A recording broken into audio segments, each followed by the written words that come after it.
Assalamualaikum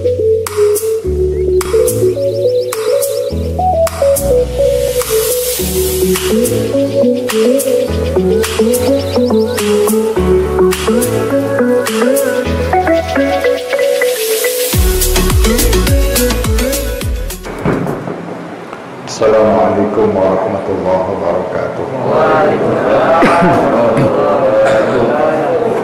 Bismillahirrahmanirrahim. Alhamdulillahirabbil alamin.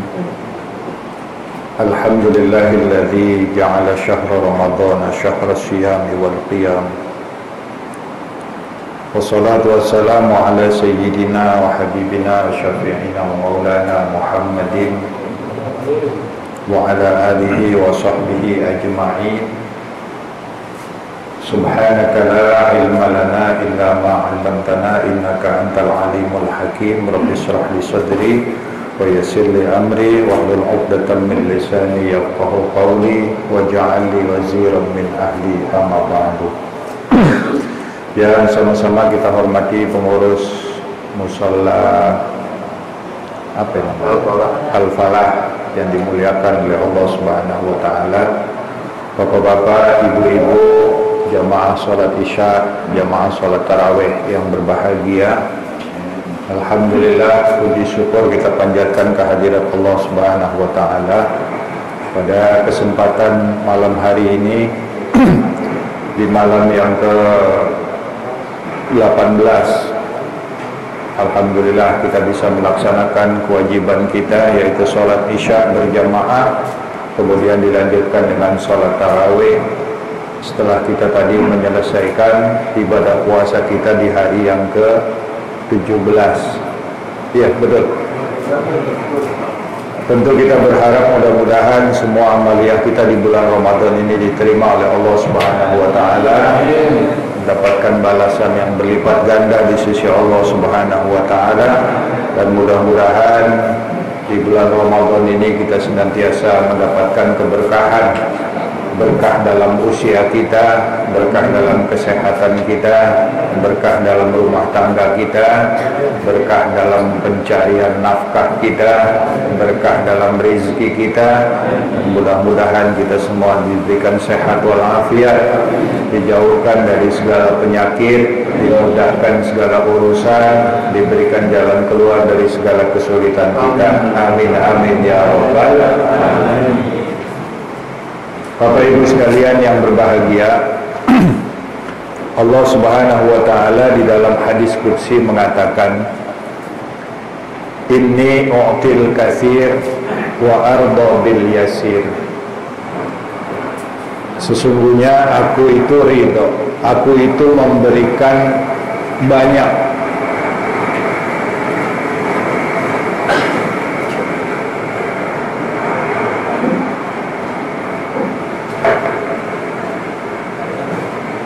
Inni u'til katsir wa arda bil yasir.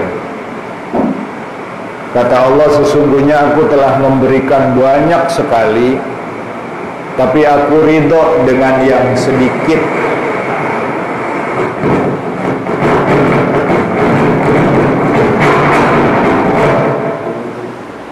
Ada yang koslet nih. Leduk. Aku telah memberikan kepada hambaku itu banyak, luar biasa. Makanya Allah dalam Quran mengatakan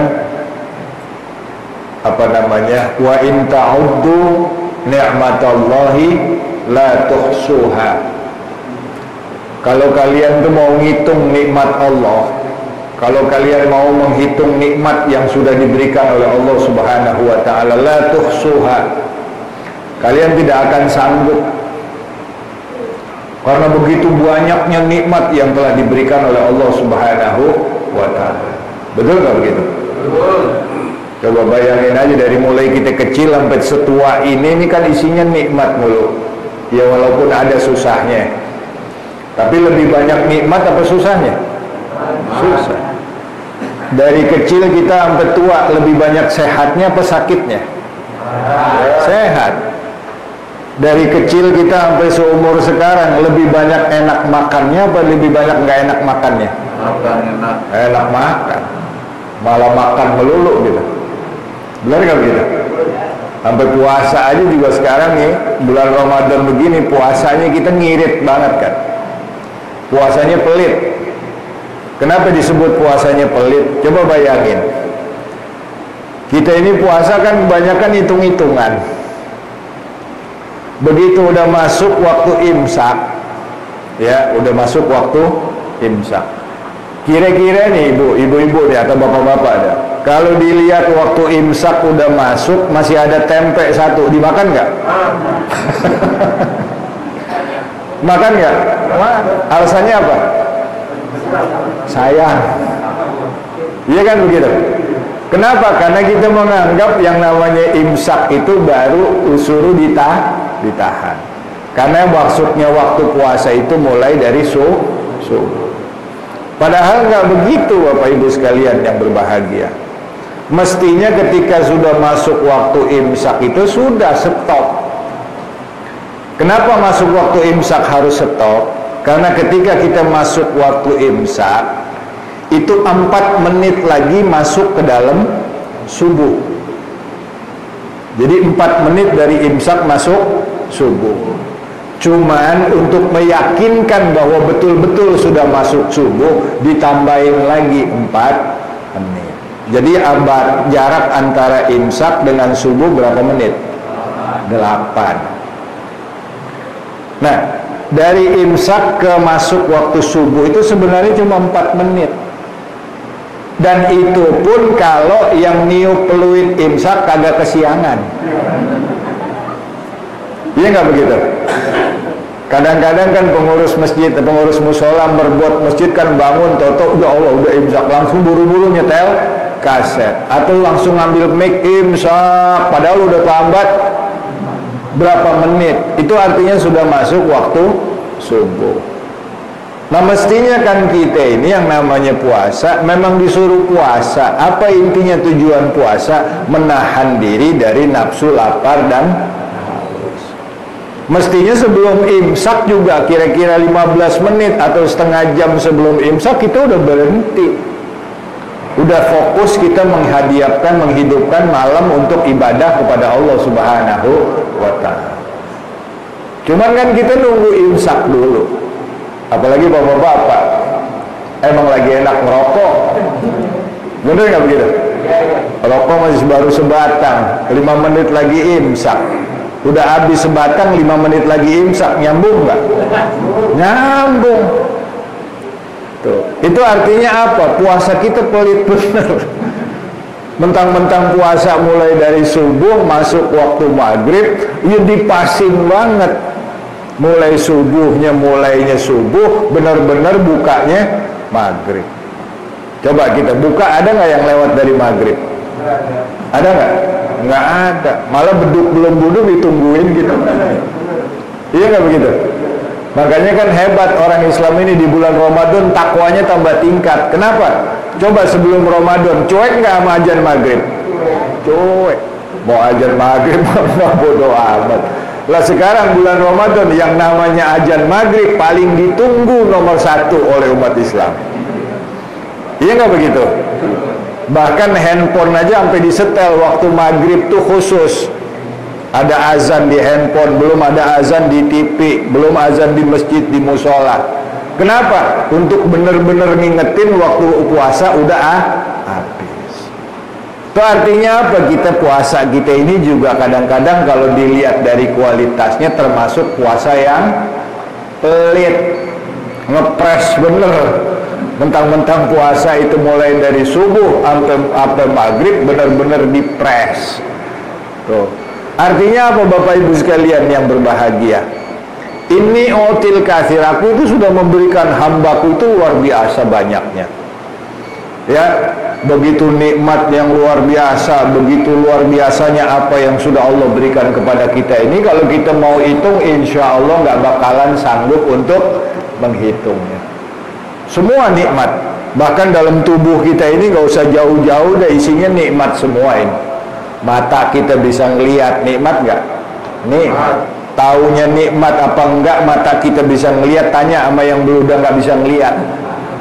Bagaimana rasanya nggak bisa melihat sesuatu itu luar biasa. Kita alhamdulillah masih bisa bedain mana tahu, mana tempe dari ngelihat doang, mana hijau, mana merah, mana kuning. Itu nikmat yang Allah berikan kepada kita. Itu baru dari mata saja Bapak Ibu sekalian yang berbahagia. Belum lagi sistem mata kita ini. Coba Allah mengatur sistem mata kita luar biasa. Ada yang namanya wipernya nih. Kalau mobil pakai wiper. Wiper itu kalau hujan kan dibersihin kaca supaya kita bisa ngelihat jelas. Allah ciptakan wiper apa? Kelopak mata kita ini. Dalam sekian detik kita sudah ngedip. Ngedip itu yang kita tanpa sadari, kita ngedip itu membersihkan mata kita dari kotoran sehingga mata kita bisa melihat dengan jelas. Coba bayangin Pak, kalau Allah nggak kasih kelopak mata gitu, mata kita melotot aja, ada debu nempel, ada air kena nempel, segala macam nempel, lama-lama kita nggak bisa ngelihat. Tapi alhamdulillah Allah kasih wiper, Allah kasih pembersih mata kita. Begitu wiper bekerja, begitu ada sampah di mata kita, otomatis sampahnya dibuang ke pojok. Dibuang ke pojok. Kita pagi-pagi bangun tidur tanpa kita sadar tinggal ngambil doang sampah. Nggak perlu nyapuin lagi mata kita. Sampahnya udah ada di pojok. Tinggal kita buang doang. Alhamdulillah. Ditindungin lagi sama yang namanya bulu mata nih. Ini bulu mata walaupun begini-begini Pak, fungsinya luar biasa. Ini menahan angin yang masuk ke mata kita, menahan cahaya yang terlalu terang ke mata kita. Itu fungsinya bulu mata. Sehingga otomatis kalau cahaya yang begitu terang, mata kita micing begini. Kenapa? Itu untuk mengalingi mata kita dengan bulu mata kita. Luar biasa. Dan itu kita nggak perlu ke salon, nggak perlu ke pangkas rambut buat gunting bulu mata. Kenapa? Karena bulu mata kita nggak panjang-panjang. Dari dulu sampai sekarang ya segitu aja. Ada nggak orang yang bulu matanya tambah panjang? Nggak ada. Begitu juga alis yang di atas, nggak bakalan tambah panjang. Ya segini-segini aja. Coba bayangin kalau bulu mata kita, alis mata kita sama kayak rambut, harus dicukur setiap bulan. Kalau nggak dicukur panjang kayak hordeng. Ya Bu ya, ibu-ibu kalau bulu matanya nggak dicukur panjang nutupin muka. Kalau dipanggil sama suaminya, mah, iya Pak, harus disibak dulu begini.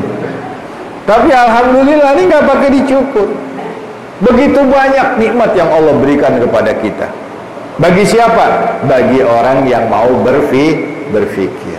Nah, tapi Allah Subhanahu wa Ta'ala walaupun sudah memberikan nikmat yang begitu banyak, apa kata Allah? Wa ardo bil yasir. Aku ridho dengan yang sedikit. Aku ridho dengan yang mudah.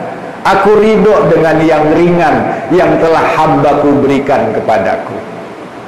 Maksudnya apa Bapak Ibu sekalian yang berbahagia? Walaupun Allah sudah ngasih begitu banyak nikmat, walaupun Allah sudah ngasih begitu banyak kelebihan, anugerah kepada kita, walaupun ibadah kita kepada Allah nggak seberapa, tapi Allah ridho kepada kita.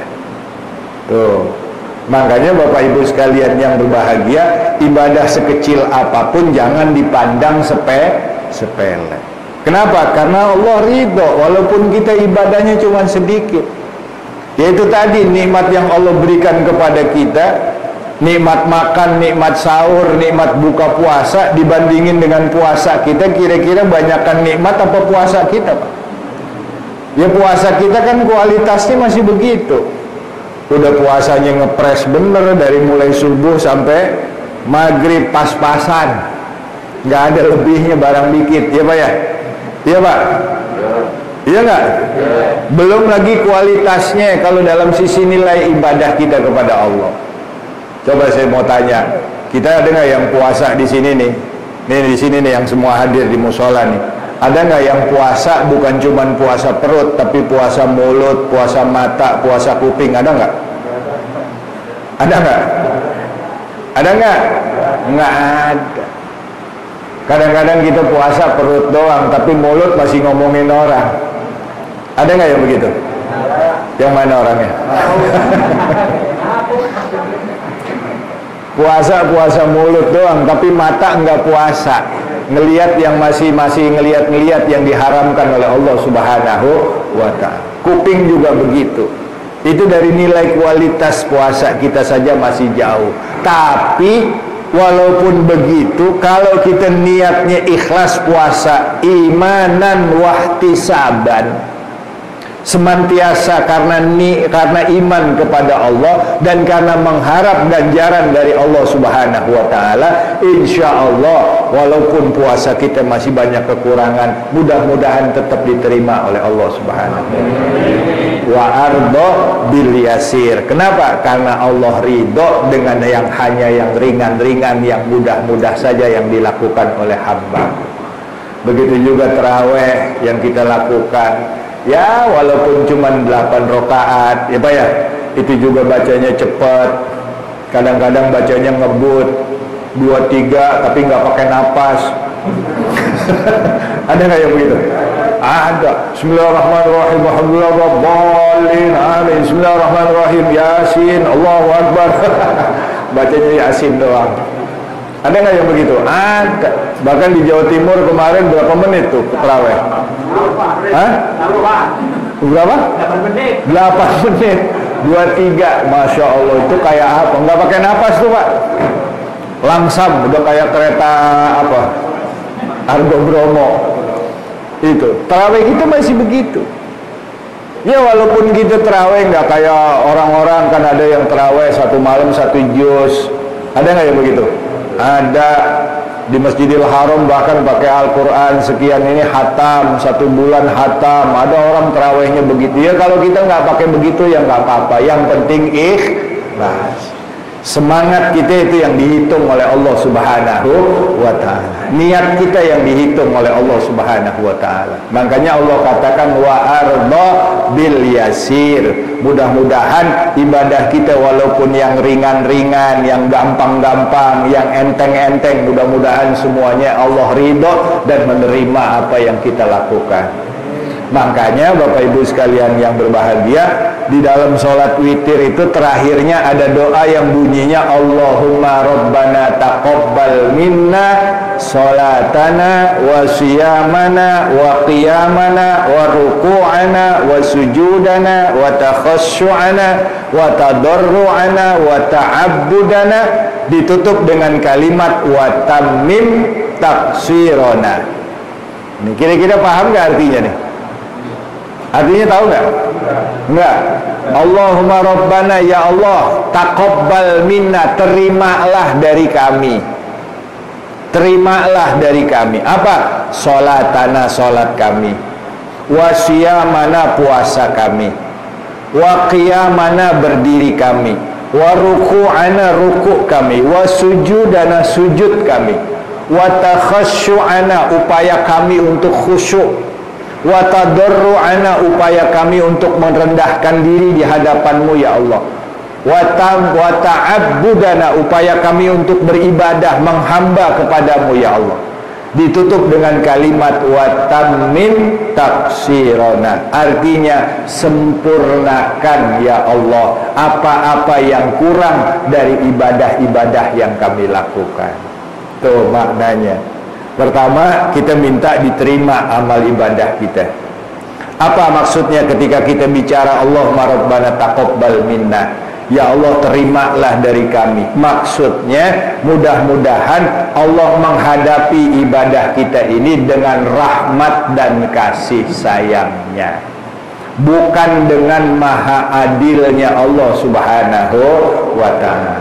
Ini pernah saya jelasin. Kenapa Bapak Ibu sekalian, kalau Allah menghadapi amal ibadah kita dengan sifat keadilannya Allah Subhanahu wa ta'ala, saya yakin ibadah kita nggak ada yang diterima. Nggak ada yang diterima oleh Allah kalau Allah ngadapinnya dengan sifat maha adil. Kan Al-Quran di dalam surat At-Tin dikatakan alaihissallahu bi ahkamil hakim. Bukankah Allah itu hakim yang maha adil, hakim yang sebaik-baiknya hakim.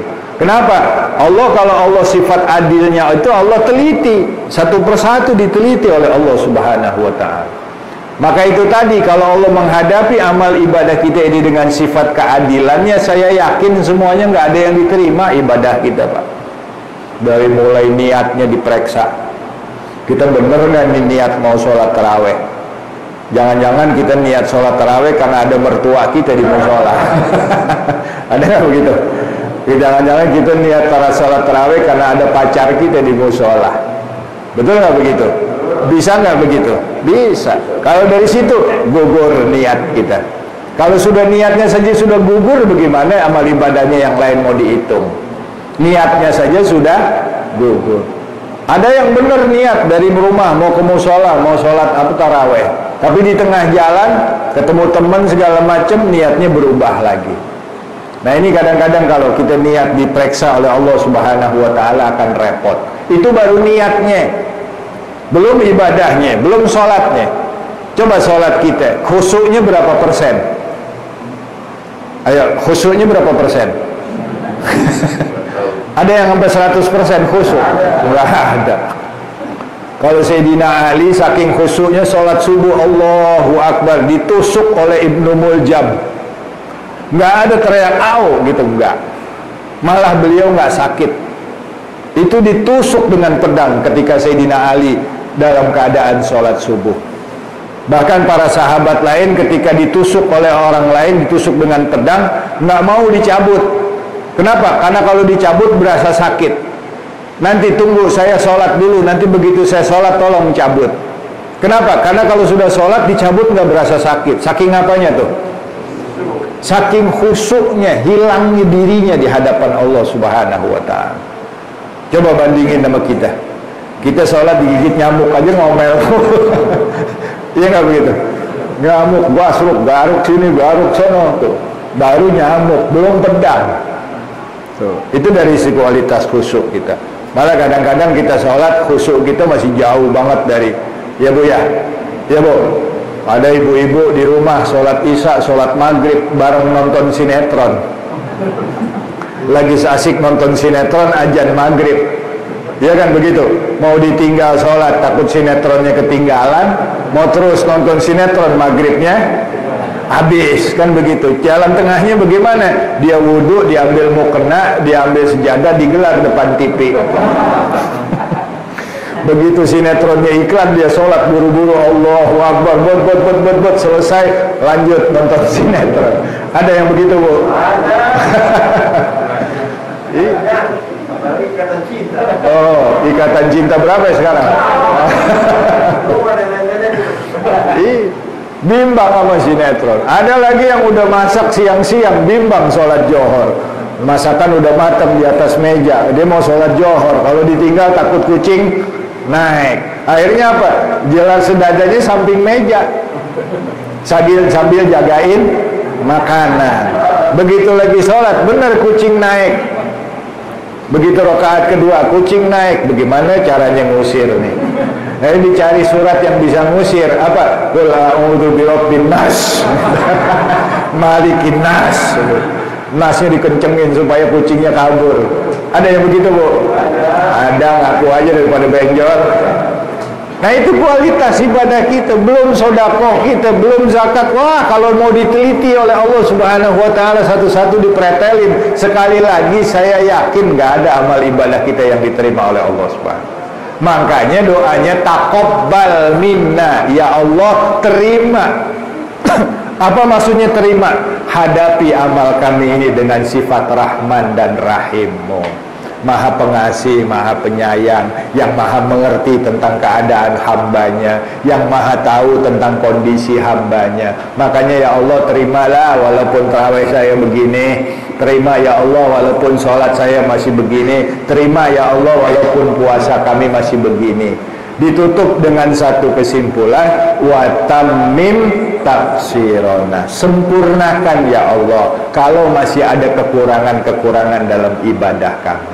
Intinya apa? Walaupun puasa kita masih banyak bohongnya, walaupun kita puasa masih mata kita jelalatan, walaupun puasa mulut kita masih jahat, mudah-mudahan semuanya ditutup oleh Allah Subhanahu wa ta'ala. Jadi Bapak Ibu sekalian yang berbahagia, walaupun sekecil apa amal baik kita, mudah-mudahan itu diterima oleh Allah Subhanahu wa ta'ala. Jangan merasa putus asa, gue banyak dosa, gue banyak begini, gue banyak begini, kira-kira diterima nggak ya amal ibadah gue, kebaikan gue diterima nggak ya? Jangan putus asa. Insya Allah kalau kita niatnya ikhlas, kalau kita niatnya benar-benar mengharap ridha Allah, mudah-mudahan semuanya diterima oleh Allah Subhanahu wa ta'ala. Tinggal memperbanyak outputnya. Jadi ibadah kita itu kan ada input, ada output. Inputnya apa? Ibadah yang kita lakukan. Outputnya apa? Outputnya kebaikan-kebaikan yang kita sebarkan. Jadi jangan nggak seimbang. Inputnya banyak tapi outputnya kurang. Nah, ini kebanyakan kita nih. Inputnya banyak, ibadahnya merajin, sholatnya rajin, jamaahnya rajin, tapi sama orang masih jahat aja. Ya Pak ya? Ada nggak yang begitu? Zikirnya merajin, tasbih sampai putus 3 ganti. Wah, kalau udah muter tasbih sampai lupa makan, lupa minum. Tapi sama bini galak banget. Ada nggak yang begitu? Ada nggak? Nah, itu artinya inputnya kebanyakan tapi outputnya yang kurang. Nah, sekarang mesti gimana caranya supaya seimbang? Ibadahnya bagus, amaliyahnya juga bagus, sifatnya bagus, akhlaknya bagus, supaya kita ini bermasyarakat dengan yang baik-baik. Ya Pak ya? Nah, kebanyakan kita yang ditekankan ibadah individualnya, seakan-akan ibadah itu munculnya dari nafsu, sehingga kemudian kita merasa bahwa kita ini udah banyak ibadah. Udah merasa banyak ibadah, munculnya malah jadi sombong. Ngelihat orang yang kagak sholat kayaknya najis banget. Ada nggak begitu? Kalau mau berangkat sholat jamaah, ngelihat masih ada yang duduk nongkrong di pinggir jalan, najis banget. Ada nggak yang begitu? Nggak boleh, itu namanya sombong. Namanya sombong. Karena merasa diri lebih baik. Jangan, nggak boleh begitu. Walaupun kita ibadah, kita muji kepada Allah, alhamdulillah. Kita bisa ke masjid, bisa ke mushola, alhamdulillah. Kita doain mudah-mudahan Allah kasih hidayah, mudah-mudahan Allah gerakkan hatinya, mudah-mudahan Allah gerakkan langkahnya, bisa ikut sholat jamaah ke mushola. Kan mestinya begitu yang bagus, ya Pak ya? Nah, itu yang mesti kita lakukan, mesti kita latih mulai sekarang. Sehingga apa Bapak Ibu sekalian yang berbahagia? Ibadah inputnya bagus, keluarnya juga bagus, outputnya juga bagus. Nah, itu yang diharapkan dari bulan Ramadan. Makanya ayat bulan Ramadan itu kan tujuannya la'allakum tattaqun, supaya kita ini semakin takwa kepada Allah. Apa maksudnya takwa? Semakin takut kepada Allah Subhanahu wa ta'ala. Takut bukan berarti kita takut terus lari, bukan. Takut, semakin takut kepada Allah, semakin menyadari kebesaran Allah, semakin menyadari bahwa diri kita ini tidak ada apa-apanya. Makanya yang paling banyak itu dibaca la haula wala quwata illa billah. Tahu maksudnya la haula wala quwata? Itu sama-sama tidak ada daya, la haula, wala quwata, tidak ada kekuatan. Kenapa harus diulang haula wala quwata? Karena itu maknanya beda. La haula, tidak ada daya untuk melakukan kebaikan. Wala quwata, tidak ada kekuatan untuk menghindari maksiat. Illa billah, kecuali dengan perantaraan Allah Subhanahu wa ta'ala. Artinya apa? Ketika kita baca la haula wala quwata illa billah, ya Allah, saya bisa berbuat baik karena Engkau. Saya bisa sholat karena Engkau kasih tenaga, karena kasih hidayah, kasih sehat sehingga bisa sholat. Wala quwata, ya Allah, saya enggak maksiat, itu juga karena Engkau. Bukan karena kehebatan diri saya sendiri. Saya nggak berbuat kemaksiatan, itu karena upaya yang Kau berikan, penjagaan yang Kau berikan, bukan karena upaya saya sendiri.